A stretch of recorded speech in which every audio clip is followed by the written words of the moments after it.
Unfortunately, for a rider like Baining, you're going to get the camera in your face when you get dropped. It comes with being the overall race leader. You just have to accept it. Franck at the front, followed by Bacalance and Visconti. Head of the race, 1:44.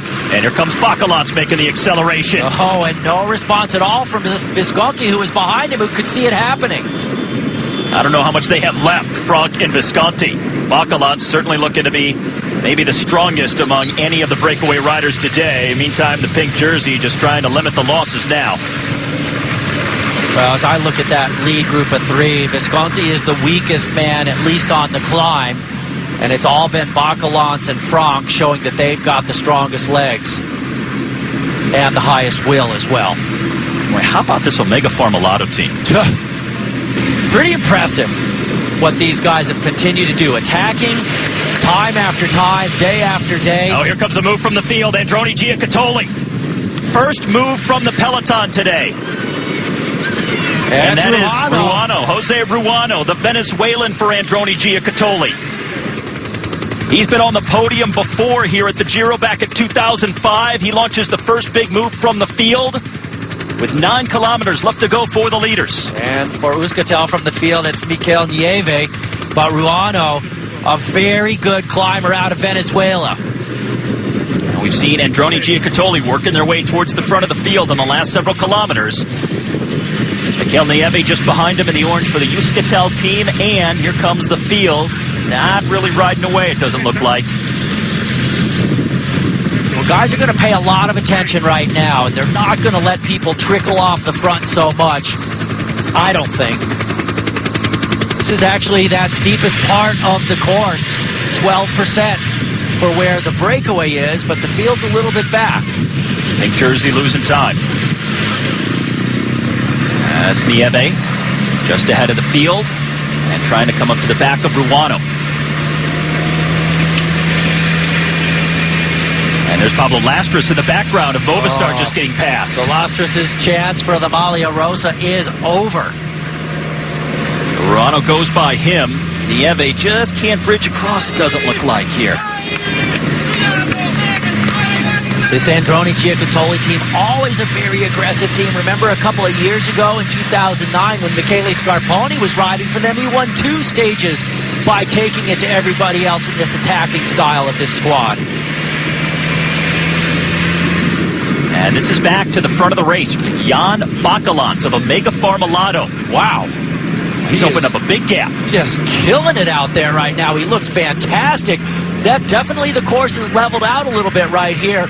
But he looks really good, really smooth on the bike. It was a 9-man breakaway. Bacalance was part of that. Now it's down to just 1. And contrast that with Lastras, who is going backwards right now. Very different body position and body language out of those 2 men. And the 2 Lampre riders still dragging everybody along at the front of the field. The pink jersey trying to hang on. Stefano Garzelli just in front of, well, let's see. That's not Garzelli. That's one of his teammates there. I believe that's Sarmiento. Sarmiento. The Colombian on that squad. All these squads very international in flavor for the most part. Nibali is third wheel just ahead of Garzelli, who's number 1 just behind him. Then Kreuziger right behind Garzelli for Astana. That's the front of the field right now. Looking for Contador up there in the top 10 and not seeing him. And the question is he waiting or what? This is Machado, 2:11, the leader for Radio Shack. So he has been spit out the back of the field here on this first testing mountain day. Under 8 kilometers left to go for our leader, Jan Bacalance. So this is the front of the race. Just 1 man left from the biggest break so far at the Giro. It's the 25-year-old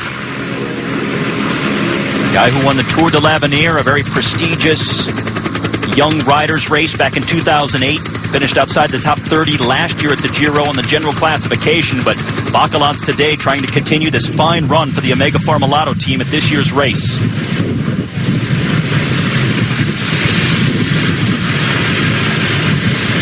The lava fields all around the riders now. The second time up Mount Etna. They went up the northern side earlier today. Now coming up the steeper southern side a 20-kilometer climb to the second summit finish of this year's Giro d'Italia. And Marco Pinotti started the day just 2 seconds out of the race lead. Overall, tied with his teammate Sitsov. That's Niemiec now. The Polish rider, so they no longer have the second man, Marzano, on the front. It's Niemiec riding for Scarponi, but Scarponi back a little bit. Stefano Garzelli right behind him. You've got Roman Kreuziger there for Astana, Vincenzo Nibali there for Liquigas Cannondale. Astana still has several guys there riding for Kreuziger. And if you notice, Kreuziger and Nibali both look very smooth, very calm on the bike. These guys off the back. Marco Marzano for Lampre. That's perfectly understandable considering he just spent about 3K setting the tempo there on the front. Krausbeck, I just saw him, best young rider in the white jersey, and there's Menchov, 61. First time we've seen him. Legs. Yeah, he's that man.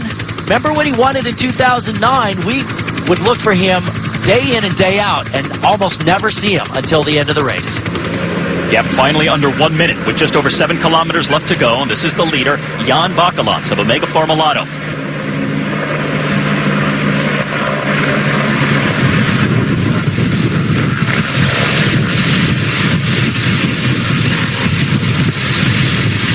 Pozzovivo, number 41 there, the climbing leader for the Colnago CSF squad. Little man excels at the uphill discipline. Love a top 10 at this year's race. Colnago been more in the breaks so far through the first week. Omega Pharma-Lotto has been everywhere, including winning stages. This is Jan Bakelants trying to hang on to win this stage number 9. These are guys just behind Giovanni Visconti, Matthias Frank. They were with Bakelants before he attacked that last time. So now this is the second group on the road. 52 seconds back. Now it's dropped to 51. That is not looking good for them. Down to 50, but still, that's a pretty big advantage for Bakelants. There he is. That's the gap. And with these wide open spaces, the lava fields, the lack of vegetation, going up these climbs, you can see the riders and your relationship to everybody on the road, even when there are more sizable gaps. Oh, and here comes the attack from Contador. For the second day in a row, Alberto Contador launches the move late. Contador, he's got the acceleration. Now the question is, who has something to match him? He looks back right away to see who may follow. There's Michele Scarpone. He's going to try and respond.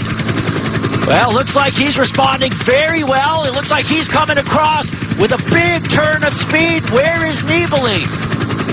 Where is Kreuziger? Some of the other danger men.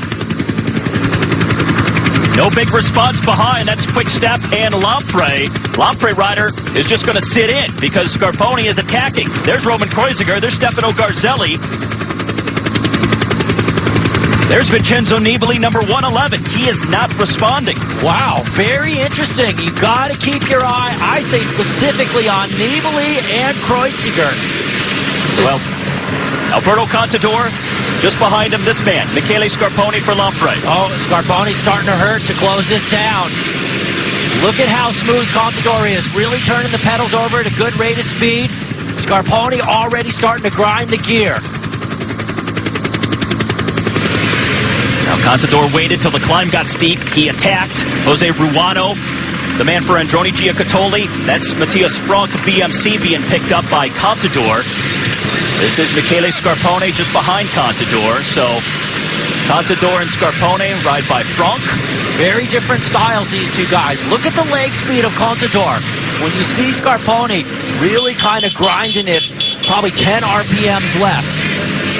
A big selection could be made today, given this move by Contador. Scarpone, the only other GC man responding. Jan Bakelants still leading the race. He's out front. That's Jose Ruano in the distance for Androni Giocattoli. He launched the first move from the peloton. But Contador coming up quick. There's Visconti. He's going backwards. Yeah, he's still trying to hang on, but he's not going to be hanging on for long. Not with Contador and Scarpone coming up on the big charge. All right, there's Ruano. Now Contador and Scarpone. Less than half a minute behind Jan Bakelants of Omega Pharma-Lotto, the leader of the race right now, with just about 6 kilometers left to the summit finish. This is exactly what Bakelants didn't want to happen. He did not want these guys to go to battle like this. This is what's going to ruin his day for the stage win. So Ruano will try and get onto the back of Scarponi, it looks like, and make this a 3-man group. Scarponi not helping Contador whatsoever. Now Nibali coming and trying to make the move in response. He's at the front of this group. And no teammates to give him a hand right now for Nibali. Let's see if he's got everybody in tow. That's Garzelli 2 wheels behind. And the Movistar rider right in between. David Arroyo, it looks like. David Arroyo for Movistar, the guy who wore the pink jersey for a while last year. Now Contador again. A little bit of an acceleration as they go by Visconti. Notice Contador. Oh, look at Scarponi. He's getting dropped. Oh, my goodness. Scarponi is cracking. Contador has Ruano on his wheel, but Scarponi is losing time behind, and this is a big acceleration by Alberto Contador. He looked so much smoother than Scarponi did as Scarponi came across. Contador obviously senses it, puts in another surge. Scarponi's going backwards right now. And just 20 seconds to the race leader, but I think it's even less than that right now. Scarponi just could not respond for the second time to the move by Alberto Contador. Vincenzo Nibali further back from Scarponi.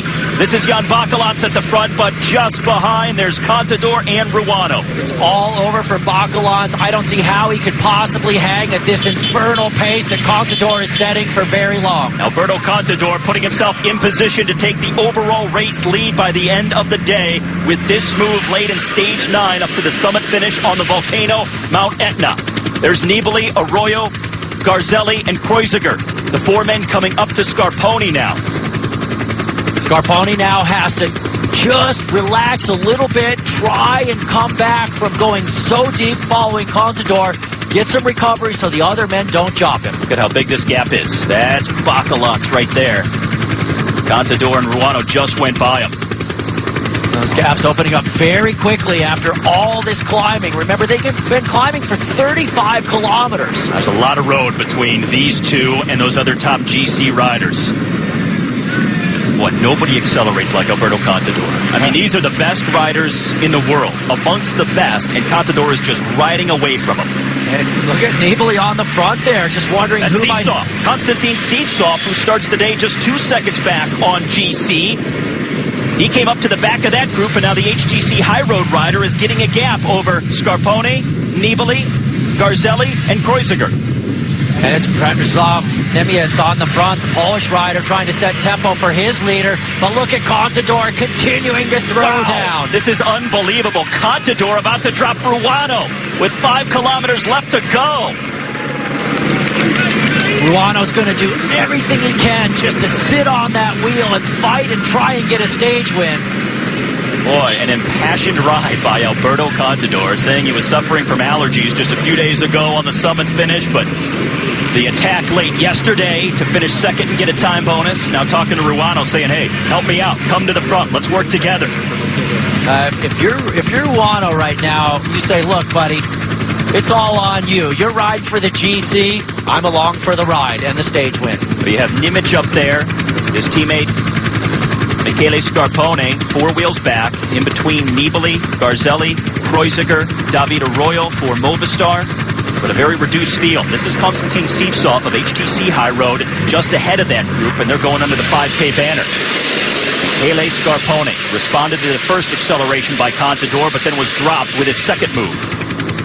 40 seconds ahead now for Contador and Ruano. It's a big, big move by Alberto to go this big. So early on the climb, too. He didn't wait for it to happen late. Sivsov has been brought back at this point. And you got to think, too, Todd, the fact that the Giro will no doubt be decided in the big mountains in the final week. But psychologically, this is a statement, and it's a blow to everybody else behind this man, Alberto Contador. Especially considering what he did yesterday when nobody would have Kreuziger attack him. So it's almost tactical once again. How devastating is it for these guys to see what Contador's done, though, the last couple of days? The mental blow has got to be very serious. Back-to-back days where he's really showing them that he's got what it takes. Ruano still on his wheel. Alberto Contador, the winner of the 2008 Giro. won that race without any preparation. Late invite to his Astana team. Came in, won it after spending time on the beach on vacation. This was a look back at the acceleration earlier that got him clear of the other GC riders, and what a massive move it was.